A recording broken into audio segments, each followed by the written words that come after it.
Android Sue, Parallel Blue, written and illustrated by Diana. Chapter 8. Kay was frantic when Sue didn't return to his apartment. He contacted Enviro Repair the next morning. Sten said she had a message from Sue that she wanted a few days off to stay with Kay.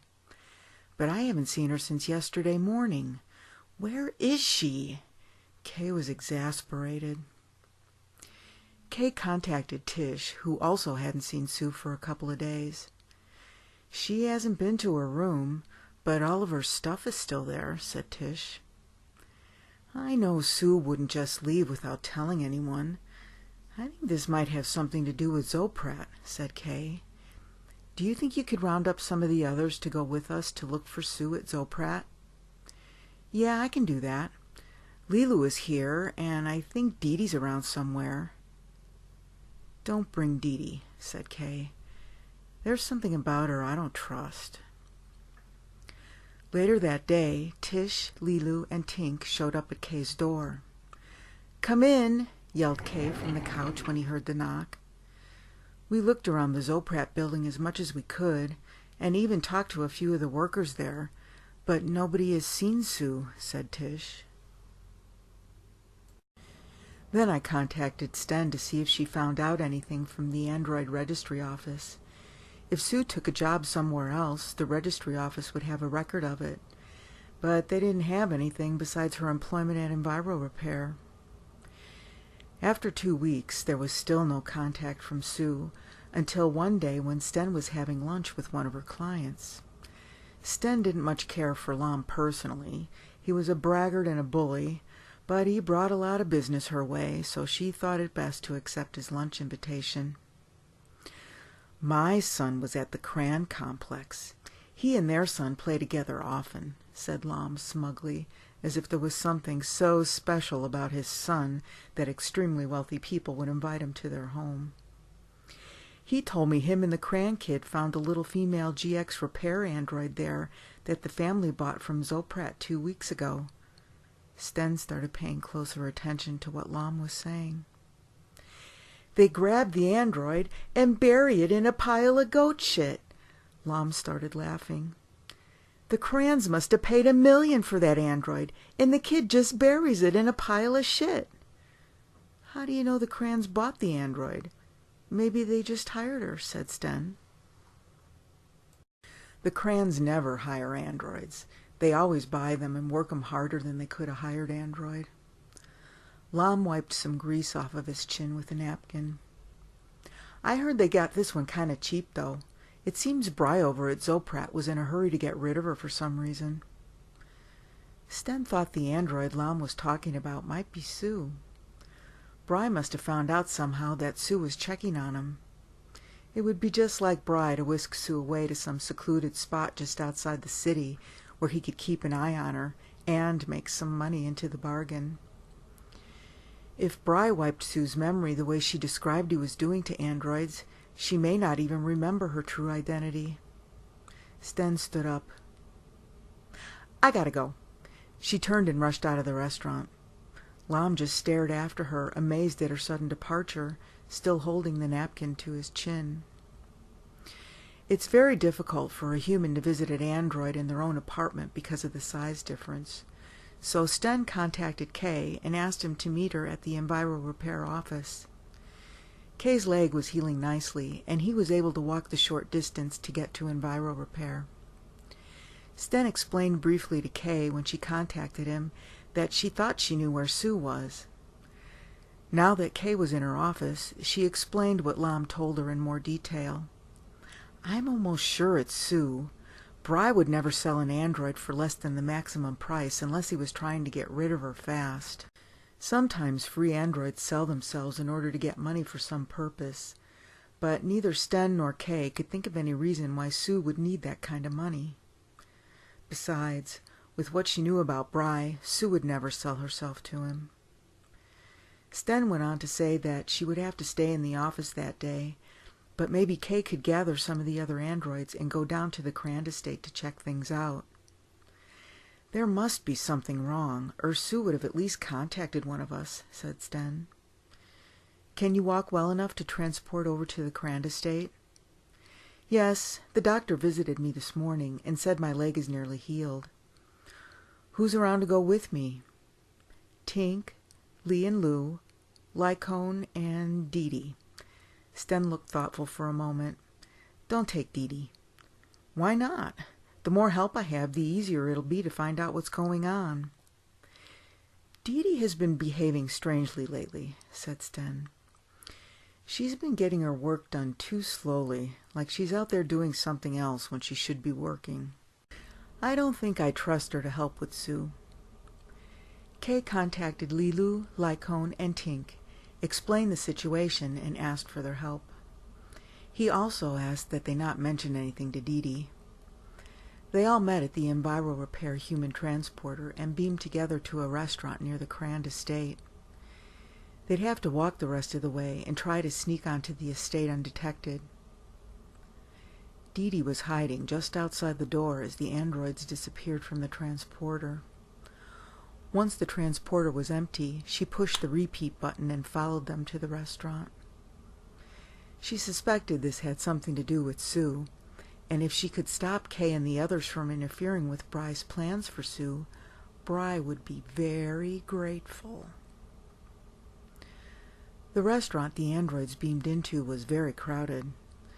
They all quickly walked out the door, dodging the feet of the humans as they went. Once outside, Kay said, "The Crand estate is about a mile that way." Kay pointed toward a rock wall next to the restaurant. "There's no connecting tunnel from here, so we'll have to walk to it on the surface." The androids took the elevator up from the restaurant to the surface. It was a mild, cloudless day, and no one could be seen, android or human. The androids followed a narrow bicycle trail which wound its way toward the Crand estate. There were many entrances above ground to the estate for people wanting to spend time on the surface.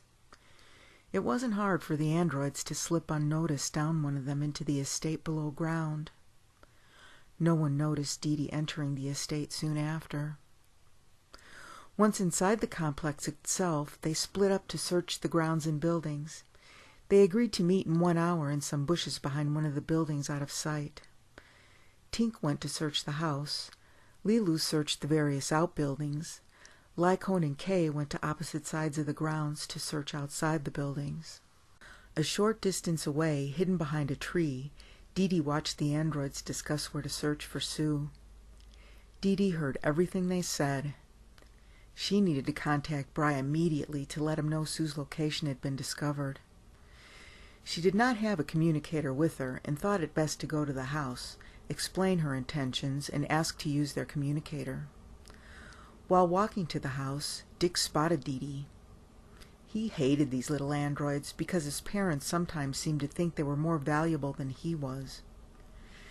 He quietly approached Dee Dee from behind, grabbed her, pinning her arms to her sides, and said, "If you make one sound, I'll snap you in half." Dick didn't recognize this android, but he thought it must be another new one his parents bought. "I need to get to the house," Dee Dee started to say. But Dick took the upper part of her body in one hand and the lower part in the other and started to bend her backwards. "All right, I'll stop talking," Dee Dee hurriedly shouted. Dick walked toward the shed, clutching Dee Dee, and disappeared into its dark interior. At the appointed time, the android rescue party met behind the horse barn concealed in some bushes. Tink was the last to show up. Tink told the others that it saw Sue in the house working on some relays. It tried to explain to her that he and the others were there to take her back to Enviro Repair, but she didn't seem to recognize him or know what Enviro Repair was. She didn't seem to know anything about her true identity and kept referring to herself as Friend. Then I could hear someone coming down the corridor and had to get out of there. What are we supposed to do if she doesn't want to leave? "We can't make her leave if she doesn't want to," said Kay. "Let's go back to Enviro Repair and see if we can get some help from Sten." Back at Enviro Repair, Tink told Sten the details of his encounter with Sue and how she thought she was someone named Friend. Sten did a little checking and found out that an android named Fren was sold to the Crand estate by Zoprat 2 weeks ago, but there was no other information about where Fren came from. Kay and the others were sure that Sue had her memory layered over with a false memory, and that Bry must have done this because he somehow knew Sue was investigating him. From the description she'd gotten from Kay and the others about the condition of the Crand complex, Sten could tell Sue alone could not keep up with all the repairs. Sten put out the word to her fellow building environmental repair shop owners that if anyone from the Crand complex called for a repair android, they should refer the call to her. She had to call in a lot of favors, because getting a repair request from the Crand complex is not something any repair shop owner would want to pass off to someone else. Sten only hoped Crand wouldn't call Zoprat. The very next day, Sten got a call from someone named Bud at the Crand complex. He needed an android to fix the automatic horse feeders, a task his staff android would not be able to get to for some time. "You are the third repair shop I've contacted. I hope you have an android available immediately. There seems to be some repair epidemic going on." Sten assured Bud she would send an android over right away. When Sten terminated the communication with Bud, Kay walked into the office. "Do you know anything about automatic horse feeders?" Sten asked Kay, holding out an info tab. "The Crand complex needs theirs fixed." "What I don't know, I can learn," replied Kay, taking the tab and inserting it into his memory port. "Please be careful at the complex," warned Sten. "Don't be too anxious to find Sue and blow your cover." "Don't worry, I'll bring her back," said Kay as he rushed out the door. Once at the Crand complex, it was all Kay could do to report to Bud at the horse barn and not rush off at once to look for Sue. He had to be patient and wait for the right opportunity. Kay never worked on an automatic horse feeder before, or any farming equipment for that matter. Luckily, he stopped off at the library before transporting over to the Crand complex and downloaded some repair information they had there. Kay had enough information about how the feeder was supposed to work to at least look like he knew what he was doing. Unfortunately, Bud seemed to have many tasks to perform right there in the horse barn, and Kay couldn't leave without being noticed. The light outside began to fade as simulated night approached. "That's enough for today," said Bud. "You can pick up where you left off in the morning." Bud stood by the barn door waiting for Kay to leave. Kay had no choice but to walk out the door and over to the transporter to beam back to Enviro Repair. Every transporter receiver came equipped with a notify alarm to let people know when someone has beamed in. While Bud had his head turned for a minute, Kay managed to turn off the alarm on this receiver, so later he would be able to beam back undetected.